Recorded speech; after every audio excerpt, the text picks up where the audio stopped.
¿Valdivia? Valdivia, debe haber sido Valdivia, sí, sí. Ah. Fernando programaba películas en Valdivia, 35, 16. Y vos también.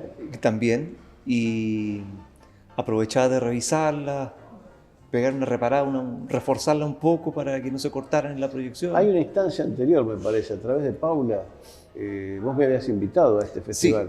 Sí, y a mí se me destrozó el baño. Yo estaba en una situación así de... volaban chorros de agua.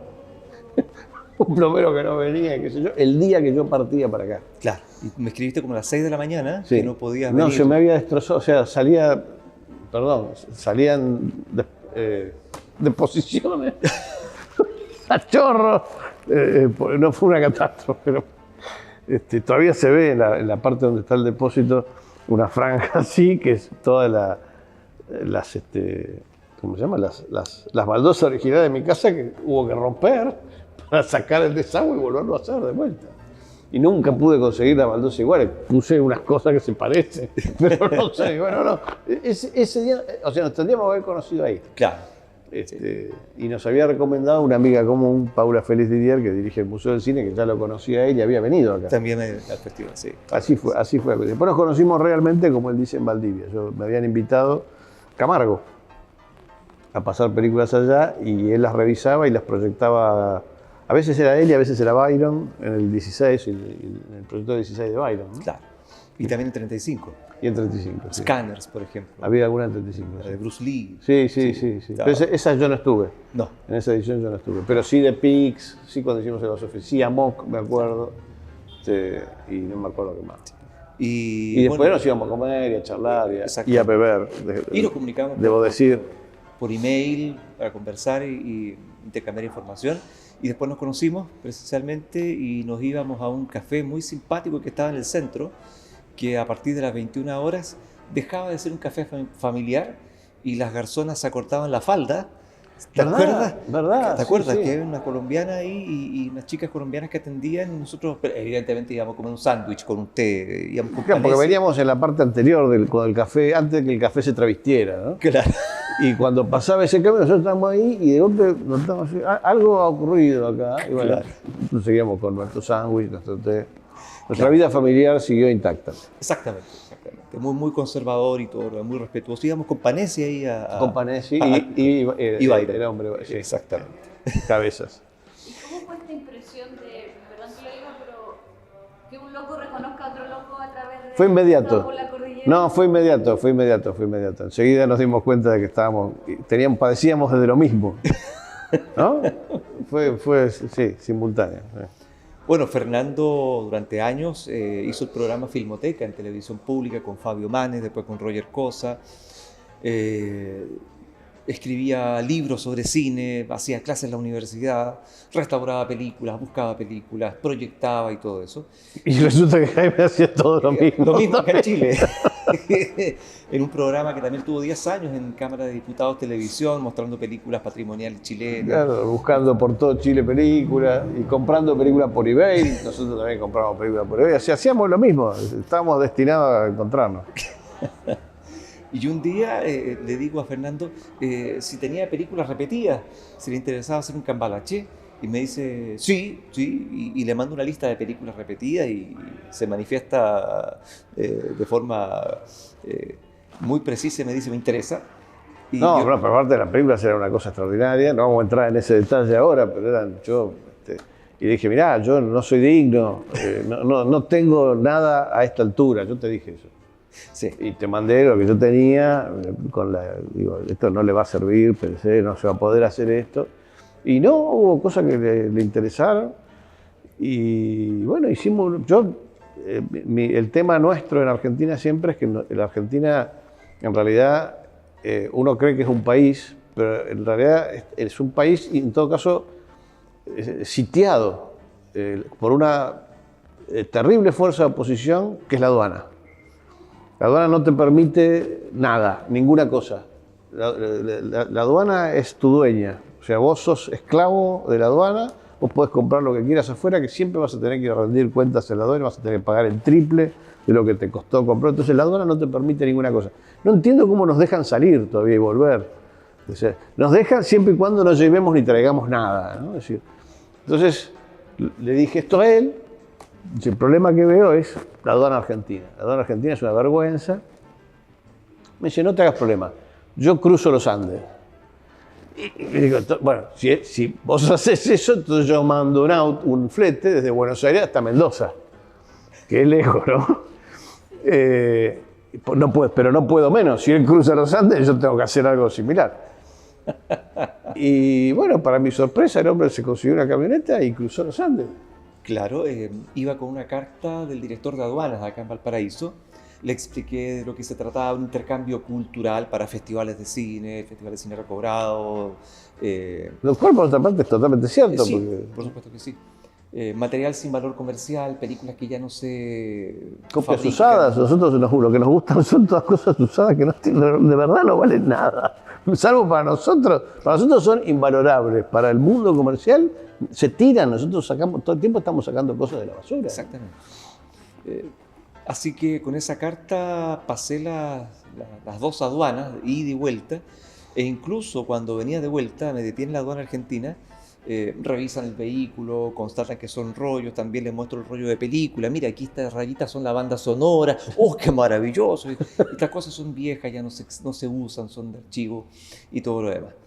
Y le muestro la carta del director de la aduana y esta persona me dice, me da la mano primero, y me dice, me siento muy feliz y muy contento de poder colaborar con el intercambio cultural entre ambos países. Así que cuando usted quiera, y me da la mano, para el botazo, cargue los rollos y siga. Única vez en la historia, yo nunca a él nada más lo han tratado así. Un funcionario maravilloso. El encuentro fue decir, él cruza los Andes, va a Mendoza y combinan con el fletero que yo había mandado por teléfono, en una esquina. En una esquina frente al terminal de buses de Mendoza. En un rincón nos encontramos. De un camión bajan, suben, bajan y suben, viceversa. Una cosa que no tiene precedentes en la historia del coleccionismo de la región. Extraordinario. Y eran un montón de películas. Y bueno, y al rato llegó todo bárbaro. Aparte todavía sigo pasándolas las películas, ¿sí? Porque estaban bien, ¿no? Bueno, y acá también, de hecho, la copia del Potemkin que proyectamos el lunes, la copia que me pasó Fernando. Y también hemos mostrado el King Kong del año 33 y la gente las ha disfrutado también bastante. Como suele decir Fernando, alegría sin fin para el público chileno del Festival de Cine Recobrado y una maravilla. Y ese viaje fue un viaje relámpago de ida y vuelta en un solo día. O sea, nos bajamos, intercambiamos, volvimos, nos comimos unas milanesas por ahí en el centro de Mendoza y nos volvimos rápidamente para alcanzar a llegar de día. No pudimos, llegamos de noche, de madrugada a los Andes y de ahí de los Andes nos detuvimos y a Viña del Mar de vuelta a descargar los rollos. Entonces fue un viaje duro. Y ahora lo quiere hacer de vuelta. Estamos complotando el acto 2 de la situación esta.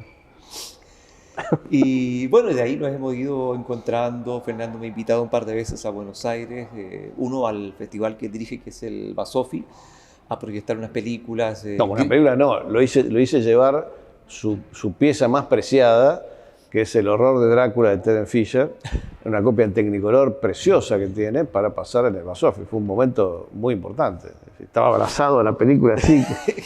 Bueno, las otras fueron enviadas por valija diplomática. Las otras vinieron por valija, pero esta no. Esta no me la llevé en el equipaje. Y también Barbarella, Gris y El Más Allá de Fulci. El Más Allá de Lucio Fulci. Y había una de Jesús Franco. Claro, La Princesa del Erotismo. La Princesa del Erotismo. Claro, y proyecciones a medianoche con sala llena. No, fue mucha gente iba. Sí, fue una actividad maravillosa. Y luego, este año nos encontramos también en enero. Para el Mado, porque la película que él encontró, que para mí es el hallazgo más importante de los últimos años, de John Ford, que tuvo la gentileza de compartirla. Fui de los primeros que vi eso, gracias a la amabilidad del ¿Fuiste amigo. el primero? Bueno, fui el primero que la vi, fuera de él. Abrió un evento que Paula, Leandro Ristorti y yo pensamos a imagen y semejanza del evento que hace Jaime acá desde hace tantos años, ¿no? de este encuentro. Es decir, un festival de cine recobrado en Buenos Aires que no había. Y tratando también de convocar restauraciones o preservaciones de la región, que por lo general no se tardan o directamente no se nos aceptan en las muestras, digamos, del primer mundo, ¿no? Es decir, que requieren ciertos estándares más técnicos, pero sobre todo culturales. Les gusta a ellos decidir qué películas latinoamericanas son importantes y cuáles no. No nos dejan decidir a nosotros. Entonces, con esa idea, bueno, armamos, se llama Más allá del olvido, es un festival de cine recuperado, MADO por las iniciales, y la idea es hacerlo todos los eneros. Y el primero que hicimos, la primera función fue con la película de él, que eso estuvo más que sala llena, porque se sobrevendió, no sé qué problema hubo, y tuvimos que agregar, así fue una multitud, un verdadero acontecimiento de la cinefilia porteña. Pues. Y quedó gente fuera de la sala. Quedó gente afuera, sí. Sí. Quedó gente afuera. Y bueno, Fernando habla sobre la película de John Ford, que por supuesto que sí tiene cierta importancia, pero Fernando también encontró la copia más completa posible de Metrópolis que existe en el mundo. O sea, también hay un mérito ahí. Bueno, ahí también somos iguales. Él encuentra un John Ford, yo encuentro un Metrópolis, digamos. Estamos cerca, ¿viste? Siempre. Nos estamos siguiendo. ¿Cómo son su ejercicio de encontrar? A veces la pura coincidencia, como decía ya Jaime en el simposio, a veces las películas te encuentran, uno no las encuentra, pero también es interesante desde sus dos veredas cómo es este ejercicio de encontrarse de las películas. ¿Tiene semejanzas o no? Me imagino que sí, pero escucharlo desde sus propias voces. A mí me parece que, por lo que él me cuenta, acá hay coleccionistas dispersos en todo lo largo del país. Y entonces eso lo obliga a él a un tipo de investigación que no es tan común en Argentina. Porque hay también, por ejemplo, hay en Córdoba y tal, pero no es tan... uno no tiene que hacer... En general te buscan a vos. Yo no he tenido tantas experiencias como las que tiene él de saber que hay un coleccionista en tal lugar y él agarra y va y se consigue la movilidad, digamos, y habla con el hijo y bueno, y arregla y recupera material así. Yo alguna vez me ha pasado, pero no es tan común.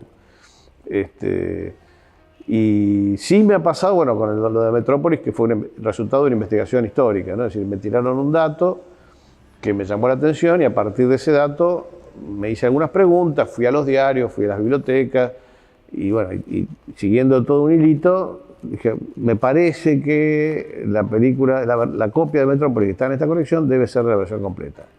Eso lo investigué y lo hipoteticé, digamos, en el año 88. Pasaron 20 años hasta que pude verificar realmente, hasta que me dieron acceso al lugar en donde estaba esta colección. Me parece que Jaime es más rápido para conseguir las cosas. Yo tardo 20 años.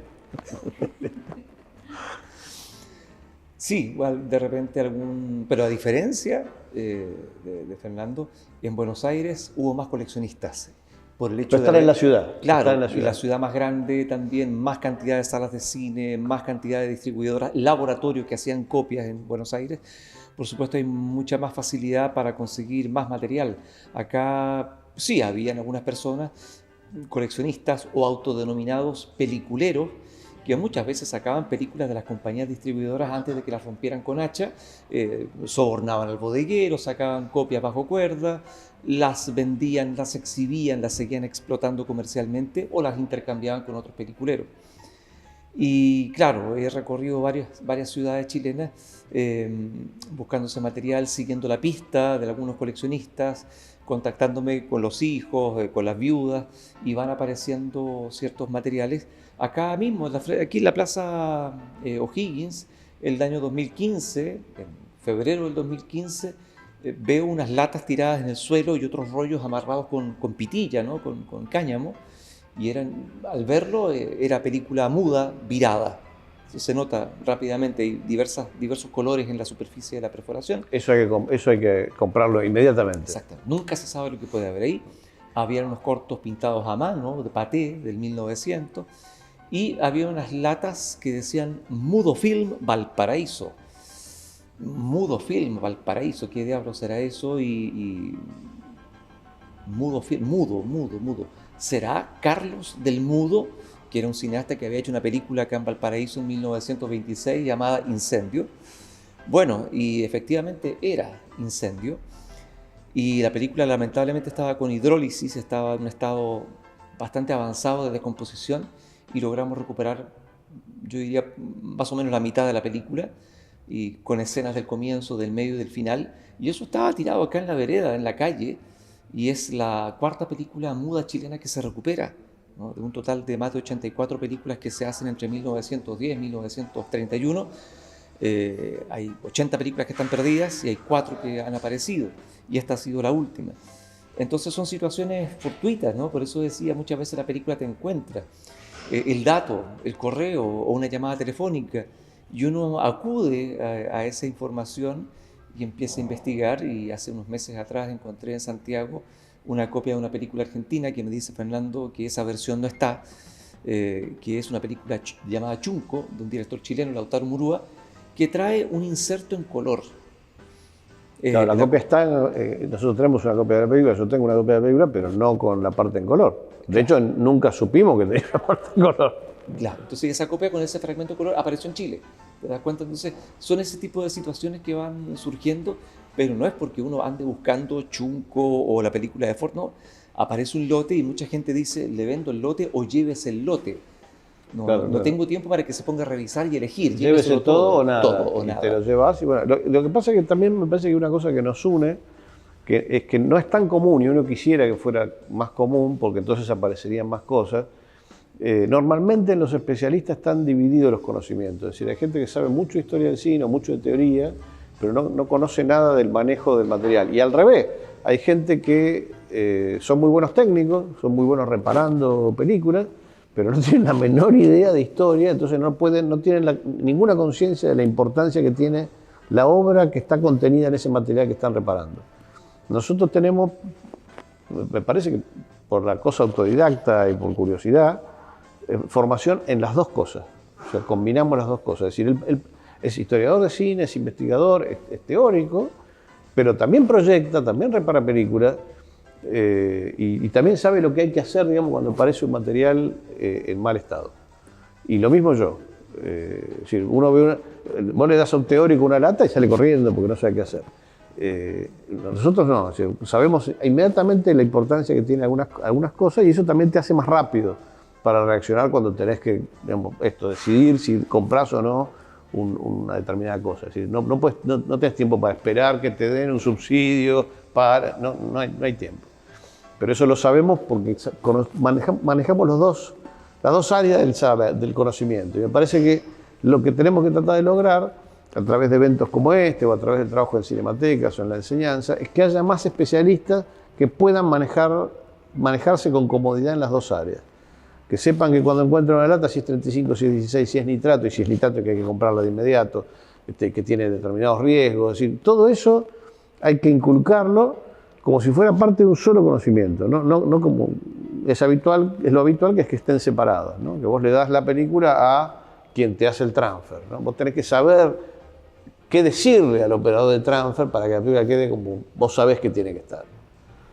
Porque sucede que muchas veces uno se encuentra con críticos de cine o docentes que son considerados autoridades y su ego, ¿cierto?, tan inflado, y miran hacia abajo, escriben libros, dictan clases, pero en su vida no han tomado un puto metro de película, pero son grandes autoridades sobre el tema. Entonces eso a mí me molesta un poco, ¿no? Porque tú le pasas un rollo a ver qué haces, qué eres capaz de hacer con él, nada. Sin embargo, son grandes autoridades. Yo comparo siempre con la música, ¿viste? El músico toca el instrumento y sabe leer música. Son conocimientos específicos, ¿viste? Y después sabe de historia de la música. Yo no conozco ningún historiador de la música que no sea músico, que no sepa de música, ¿entendés? Que no sepa el valor de tal o cual autor porque sabe composición, porque sabe música, porque tiene nociones de armonía, y entonces conoce íntimamente el objeto de su estudio. En cine no pasa. En cine, sentados en una butaca así, y muy alejado de la materialidad del asunto. Entonces no saben ni por qué se pierden las películas, ni dónde están, ni dónde podrían estar, ni nada de eso. Y por lo tanto también, me parece muy injustamente, no le atribuyen ningún mérito al trabajo enorme que da encontrarlas, ¿viste? Las películas, volverlas visibles, ¿no? Yo he visto gente que trabaja así, que de pronto dice, bueno, a ver, necesito ver tanto, a ver, chico, proyéctemela. Es así. Entonces, o sea, esa persona que viene a proyectar tiene un conocimiento que vos no tenés. Entonces me parece que hay que tratar de lograr especialistas completos, digamos, ¿no? Que tengan las dos, que se puedan manejar cómodamente en las dos áreas. Claro, manejan la historia del cine, pero no manejan la historiografía. También. Justamente es este proceso de búsqueda que también es parte de la historia del cine, que complementa el hallazgo y la puesta en valor de ese material que ha estado perdido durante décadas. Pero a ellos no les interesa buscar, no, se basan en la prensa o en la entrevista o en la lectura de otros autores y replican muchas veces los errores de esos autores que a su vez tampoco investigaron muy bien para escribir su libro de historia. A veces sí, a veces no, pero los errores se prolongan de unos a otros porque no se ha vuelto a contrastar con el material original. Claro. Es decir, yo reconozco que la copia que cuando finalmente me traen la copia de Metrópolis la veo, me doy cuenta que es la copia que yo estoy buscando porque la conozco, me cansé de estudiar Metrópolis. ¿Entendés? También me pasó una vez, también por casualidad, como él dice, bueno, encontré la película de John Ford por casualidad, ok. Yo encontré por casualidad una película de Buster Keaton que tenía 5 minutos que no están en ningún lado, que son una versión distinta, es una película que se llama El Herrero, que 5 minutos completamente diferentes de la versión normal. Y lo que había pasado ahí es que la versión que todos conocíamos era una versión que a Keaton no le interesaba, no le gustaba demasiado cómo había quedado después de un primer preestreno, la rehizo y después puso a circular la otra versión. Pero esa versión definitiva quedó escondida, quedó medio oculta, no circulaba. Y yo la encontré, gracias a con un amigo compramos una colección de materiales 9,5, y bueno, y ahí estaba esa versión. Ahora, ¿cómo me doy cuenta yo, si no conozco la obra de Buster Keaton, que esa es... por eso, de hecho, esa otra versión anduvo medio secretamente, existía, no estaba perdida ni nada, pero nadie se dio cuenta. ¿Por qué nadie se dio cuenta? Bueno, porque estudiar la obra de Buster Keaton es un trabajo, y yo lo hago con todo placer, digamos, como él, la obra de John Ford, o la obra de Terence Fisher, digamos, él se va a dar cuenta enseguida si una película de Buster Keaton tiene tal o cual escena. Yo me doy cuenta enseguida si tiene tal o cual escena, si la película está más completa o menos completa. Pero eso es lo que tendría que hacer cualquier especialista. O sea, manejarse con total familiaridad con el objeto, con el material que encontrás, ¿viste? Y por supuesto no guardarlo, porque vos lees que la etiqueta dice, bueno, El Herrero. Vas y, perfecto, compré una copia de Herrero, la guardo. No, primero la ves y la identificás y anotás características que tenga, porque conociendo el material vos sabés que tiene que ser de una cierta forma. Si no es de esa forma y es de otra, entonces es interesante. Y eso pasa más seguido de lo que uno piensa. La última vez que me pasó ahora fue con una copia en Uruguay de la película Los Traidores. Es una película hecha por uno de nuestros cineastas desaparecidos, Raimundo Bley, se lo mató la dictadura. Es una escena de la que me habían hablado, es decir, que había habido algunas copias con esa escena, pero que desapareció de todas las versiones conocidas, por lo menos de todas las copias que yo tenía en Argentina. Y en Uruguay, en 35 milímetros, cosa rara porque la película fue hecha en 16, aparece la escena. Y se estaba vinagrando la copia, entonces bueno, hicimos un transfer, ya la escena está preservada, hasta que no aparezca un negativo, que hasta ahora no ha aparecido, la escena la salvamos. Pero de hecho ellos mismos, Uruguay, que son muy generosos y por eso me dijeron, no, sí, revisala, todo bien, ellos la tenían como que era una copia de Los Traidores, es decir, no es una película perdida. ¿Cómo saber que esa copia tiene una escena que no está en las otras si no la comparás con otras? En Uruguay hay una sola copia de Los Traidores que es esa, es decir, los uruguayos solo vieron esa. Vengo yo, que vi las otras, y digo, no, guarda, esta copia es importante porque tiene una escena que no... Y a ellos les debe pasar lo mismo con el cine uruguayo si ven alguna película uruguaya. Entonces, ese tipo de cosas son las que hay que tratar de aceitar, digamos, de lograr que sean más frecuentes, ¿no? Así como lo de la copia de Junco, como decir, bueno, que haya un intercambio más fluido entre coleccionistas, amantes del cine de la región, que permita que estos hallazgos, lo pongo entre comillas porque están ahí las películas, el asunto es darse cuenta que esa película tiene algo que no, esa copia tiene algo que no tienen las otras. Igual esa es como una práctica, pienso un poco no muy común, que uno podría pensar que el coleccionador... Para nosotros es de lo más común, lo más común es eso. Esto de compartirlo, de compartir del conocimiento, el encuentro, el intercambio de películas, viene a romper también como la práctica de guardarse esto para mí, esto lo muestro yo saco ganancias de esto, Sí. o cómo voy Bueno, a lucrar con esto, pero lo que pasa es que tenés razón. Tenés Lo que pasa es que tenés razón. Lo que pasa es que hay una idea, el término coleccionista para mí, en el caso nuestro está medio mal usado. Es normal, nosotros somos coleccionistas y siempre nos hemos definido como coleccionistas porque, bueno, coleccionamos películas. Pero a lo mejor es más justo que nos llamemos archivistas porque estamos, digamos, no lo he hablado específicamente con él, pero entiendo por el tipo de trabajo que hace acá y por lo que lo conozco que el momento de realización suya es cuando está pasando esa película que encontró adelante de un público. Es decir, no se trata solo de restaurar la película, sino de restaurarle a esa película a un público que la vea y que la disfrute como la ha disfrutado él en soledad. ¿No? Uno encuentra algo, lo ves y decís, wow, y no decís, esto es mío. ¿Entendés? Decís, ¿cómo se completa esto? Se completa cuando un montón de gente igual que yo la ve.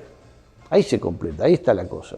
Entonces la vocación no es solamente el acumular y tener. Nosotros nos guardamos, o sea, si las películas estuvieran hechas, sería mucho más cómodo que el cine hubiese sido hecho siempre en digital, porque entonces no tendríamos que tener nuestra casa abarrotada de películas. Pero no, se hizo en fílmico. Entonces, bueno, juntamos películas porque no nos queda otra, porque se hicieron en ese formato. Pero no es lo importante la acumulación de películas. Lo importante es la conformación de una cultura cinéfila, es decir, que mucha otra gente pueda disfrutar de estas cosas como disfrutamos nosotros. O sea, porque yo creo que hay una verdad profunda en el fondo, es que nosotros somos gente muy feliz. De hecho, se nota porque nos reímos bastante, nos gusta. ¿Y de dónde viene esa felicidad? De las películas. Y queremos que todo el mundo esté igual de contento que estamos nosotros. Yo veo un tipo que está amargado y no puedo soportarlo. Entonces quiero que vea The Searchers y se ponga contento. Eso, que vea una película de Buster Keaton y se ponga contento. Yo reconozco la gentileza, la amabilidad y la generosidad de Fernando porque no todas las personas son así. Hay gente que oculta material, no me deshago de él, no lo muestro porque es mi película regalona, es mi película favorita. Y sobre todo también eso sucede a nivel institucional, de archivos internacionales que muchas veces no colaboran entre sí por un tema de celo profesional. Pero acá, Fernando, tenemos películas repetidas, hagamos un cambalache. Conozco otras personas que tienen copias repetidas, no, la vendo. Ni siquiera la intercambian, no, te la vendo. Acá no, el tema de la generosidad en Fernando es notable. De hecho, él me dice el prócer, el San Martín, pero al revés. Pero porque viene claro, que cruzó los Andes para allá y este viene y cruza para aquel lado para llevarme películas a la Argentina, es extraordinario. Y eso ha permitido que, bueno, hayamos presentado películas en el Festival de Valdivia, en Buenos Aires. En Uruguay, estuvimos en Uruguay. En Montevideo, también se hizo el MADO allá en la Cinemateca Uruguaya. Funcionó también en Argentina, que lo quisieron llevar los uruguayos a Cinemateca. Y funcionó bien también allá, con sala llena, proyectando a Ford. Y la verdad es que nos divertimos mucho presentando las películas, contando anécdotas, algunos chistes, bromear un poco, pero que el público sienta también esa felicidad y esa alegría que nos da a nosotros el trabajo que hacemos, ¿no? Yo creo que esa es la recompensa más grande, ¿no? Compartir el film y que la gente se dé cuenta de lo bien que lo pasamos Claro. haciendo ese trabajo. Mirá, yo lo digo siempre, lo mejor que a mí me pueden decir, que por suerte me lo dicen mucho, por suerte, es, qué sé yo, ¿qué tal? Vos sabés que vi un programa tuyo en el que hablabas con tanto entusiasmo de tal película que agarré y la fui a ver. Y la verdad te lo agradezco porque nunca lo hubiera visto. Leí un texto tuyo sobre tal cosa y dije, ¿qué película es esta que no la conozco? Fui y la vi, qué maravilla. Eso es lo mejor que me pueden decir. Sí. O sea, yo te juro, me realizo profesionalmente en esa persona a la que por un instante, digamos, sacás de lo canónico, ¿viste? Sacás de la cinefilia previsible, de los nombres más o menos repetidos, de los títulos, ¿viste? Está lleno de gente, o de libros incluso, que dicen las 10 mejores películas de la historia del cine. No, el cine es muy, muy vasto, por suerte, no se termina nunca, hay tanta cosa maravillosa para ver y compartir. Que es eterno, uno se va a morir y hay un montón de cosas que no vio, ¿viste? Es así. Entonces, que te digan eso para mí es lo mejor que te pueden decir. Y la forma que tiene Fernando con Roger de presentar las películas, que no es una presentación docta ni académica, que tampoco te cuentan la película, sino que es una presentación del contexto o del director o de los actores, y que también es una forma maravillosa de introducirte o de motivar la curiosidad por ver esas películas. A mí me pasó con varios programas tuyos, recuerdo que después de ver la presentación de Mamá Colibrí o La maravillosa mentira de Nina Petrovna, que la hiciste con Manes, fui, las busqué y las vi y quedé maravillado. O sea, ver los copetes, ¿cierto?, de Filmoteca que están en YouTube, es un ejercicio maravilloso para aprender de estas películas que, como dice Fernando, no son canónicas, pero son maravillosas, son películas extraordinarias que la gente no conoce. Hermoso. Y tienen, bueno, ahora han recobrado ya, por lo que he visto yo, no sé en Buenos Aires, pero estas nuevas generaciones más jóvenes interesándose en algo que uno podría pensar que cada vez está perdiendo más presencia, pero existen ustedes y digamos, lo sacan a flote, lo hacen presente. Pero ¿qué piensan de que existen generaciones más jóvenes que también se están interesando, que hay mujeres como Flavia o la otra chica que no me sé el nombre? Francisca, perdón, que están ahí muy jóvenes también. Aprendiendo a proyectar. Viendo esto, el otro día Flavia tomaba una película y el rollo, perdón, y lo glosaba y decía, qué lindo esto, como... ¿De dónde viene eso también? Yo creo que la importancia quizás de las labores que han hecho ustedes en sus respectivos proyectos en sí hace que esto se contagie, pero saber su apreciación sobre aquello. Ojalá se contagie. Lo que yo te puedo decir es que hacemos todo lo posible porque se contagie. Después, cuánta gente se contagiará, no se sabe. Pero yo, digamos, en Buenos Aires hago una cosa bastante rara, que son, todas las semanas paso 2 películas sorpresa en un lugar que es un centro cultural que se llama Hasta Trilce, que hay un lindo bar adelante, la gente viene a comer y además ve una película. Era un teatro originalmente, lo adaptamos como cine los martes solamente. Yo compré una pantalla, yo metí un proyector de 35. Y entonces todos los martes a las 19 y a las 21 paso 2 películas y no les digo qué película es. Y la gente va a montones. O sea, todos los martes tengo, no te digo la sala llena, pero en las vacaciones siempre. En vacaciones está llena y no hay lugar. Y el resto del año tenemos un piso bastante alto, 50 y 60 personas por función, que es un montón, para ver películas que no sabe qué son, pagando una entrada. Entrada módica, ¿no? Pero, y bueno, hay un juego que es que no pueden contarle a nadie lo que vieron. Entonces eso a mí me permite pasar cualquier cosa. O sea, yo puedo pasar cualquier cosa de cualquier época, no tengo que estar pensando, bueno, y vendrán a ver esta película si yo la programo, porque es buena, pero y si no la conoce nadie, ¿quién va a venir? Yo programo La mentira de Nina Petrovna, que no la conoce nadie, y la gente sale enloquecida porque descubre algo que no vio nunca. Si la clave es programar, no te puedes hacer el vivo, o sea, tenés que programar bien, tienen que ser películas interesantes, ¿no? Atractivas y que la gente salga entusiasmada. Pero a esas funciones predominantemente va gente joven y vuelven, ¿no? Es decir, veo que hay un público habitué, más bien joven, que viene. Entonces yo te diría que sí, que se contagia a través del entusiasmo, ¿no? Es decir, me parece que hay mucha gente que percibe que nosotros somos tipos que viven felices y se preguntarán. Claro, a mí me pasaba, por ejemplo, con mis abuelos. Mis abuelos estaban siempre contentos, mis abuelos. Y yo decía, ¿qué pasa con estos tipos que siempre están contentos? Nunca supe bien. Se ve que era más fácil, digamos, se querían ellos y vivieron muchos años, entonces estaban contentos, ¿viste? Y vivieron bien. Y yo iba a la casa de mis abuelos y solo veía felicidad. He conocido además viejos horribles, ¿viste? Que son malos, que están resentidos con la vida. Ellos no, vos llegabas y todo era alegría y felicidad. Y eso se contagia. el entusiasmo por algo se contagia, lo que te hace bien se contagia. Y me parece que encaramos la labor nuestra de tal manera que bueno, por lo menos alentamos un poco ese contagio, ¿no? No sé, me parece que sí. Sí, sí, acá, bueno, el caso de Flavia y Francisca Flavia estudió en Duoc, Francisca está estudiando en Duoc, ambas han sido alumnas que han pasado por el curso de restauración. Flavia hizo su práctica en Cineteca Nacional, hizo un curso en Buenos Aires de restauración. Yo creo que Francisca va a ir por el mismo rumbo, pero yo podría decir que en el caso de ellas dos fue como un hechizo al instante de tomar la película, de proyectarla, de meterla en la moviola, y eso las cautivó inmediatamente. Eh, por supuesto que no pierdo la esperanza de que otras personas más puedan caer bajo ese hechizo tan elocuente.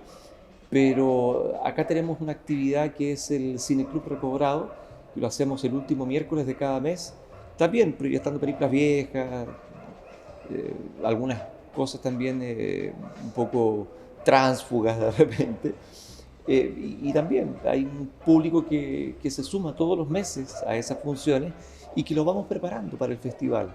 O sea, no queremos que el festival sea una sola vez en el año, sino que el nombre esté presente durante los 12 meses. Y acá yo veo gente joven también entre los espectadores, mayormente, ¿no? Está volviendo el público joven.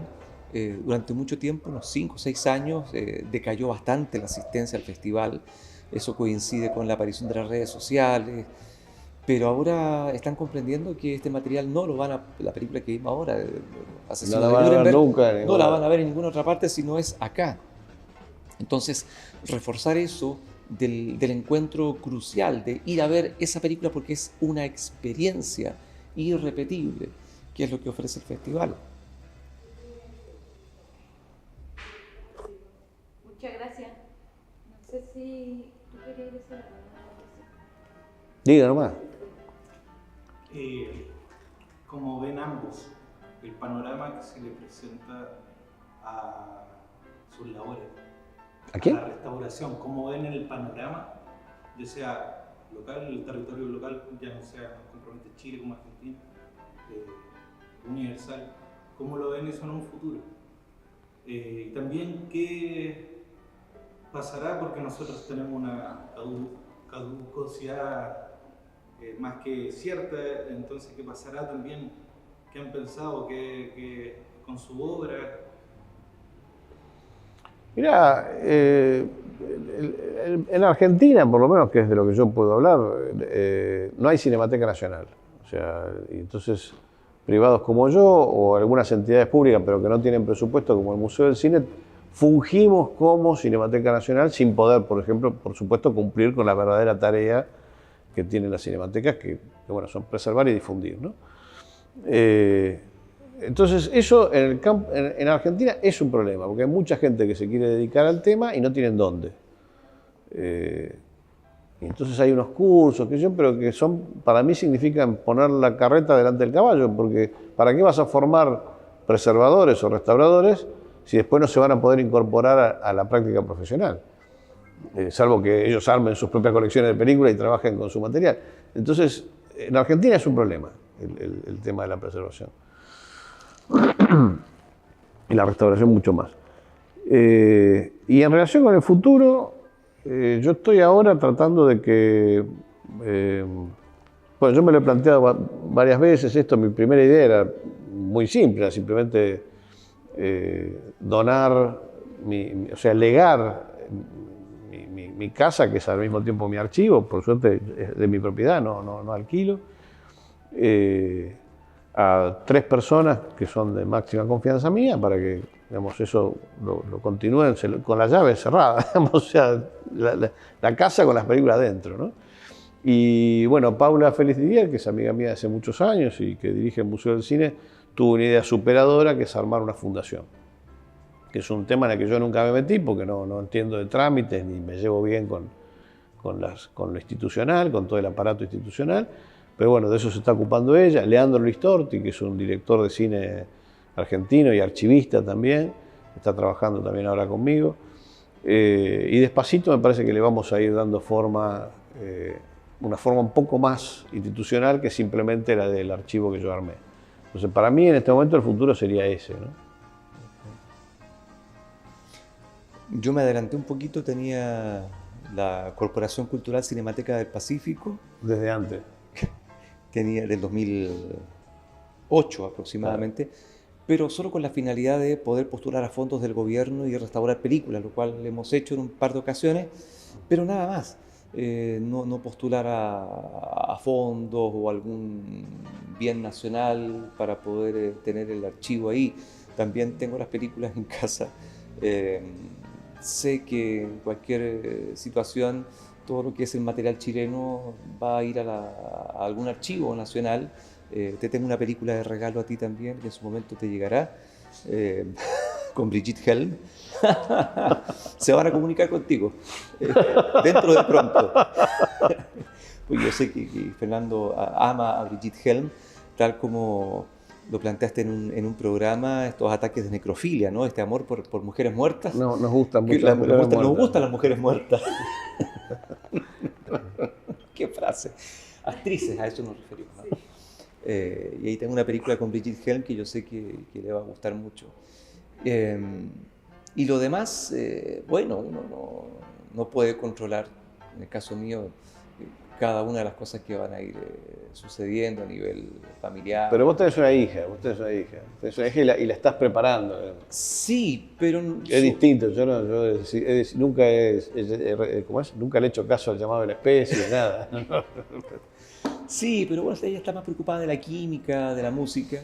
Pero bueno, quién sabe qué pasará con todo eso. Espero que sea lo mejor. Pero a veces prefiero no pensar, ¿no? Porque es el trabajo de toda una vida. Claro, no, justamente por eso yo lo pensé, lo vengo pensando hace un tiempo y más o menos esta sería como la opción. Pero un poco también obligado por las circunstancias. Yo pienso, digo, a mí me pasa algo y todo va a parar a manos de mis sobrinos, que no tienen la menor idea de lo que yo hago, ¿entendés? Entonces, ¿qué va a pasar? Van a querer vender la casa porque es lo único de lo que le pueden sacar un rédito, digamos. Y me parece que no corresponde, que si bien que entiendo, digamos, que son familia, pero no es lo que yo quisiera que pase con las cosas que justamente que me costaron toda la vida reunir. Ahí me gusta, ¿no? La importancia de la legalidad y de la... La legalidad no, yo estoy en la legalidad, perdón. Pero me refiero... Yo pago los impuestos, ¿viste? No es que estoy acá porque me busca la policía de allá. No, la institucionalidad. Alguna forma institucional hay que tener. Bueno, a él, claro, él se adelantó por la necesidad de aplicar a fondos, pero por ejemplo en Argentina no hay fondos para preservar películas. Ahora, en los últimos años, aparecieron unos recursos a través de la ley de mecenazgo porteña, que permite llevar algo de dinero para digitalizar películas.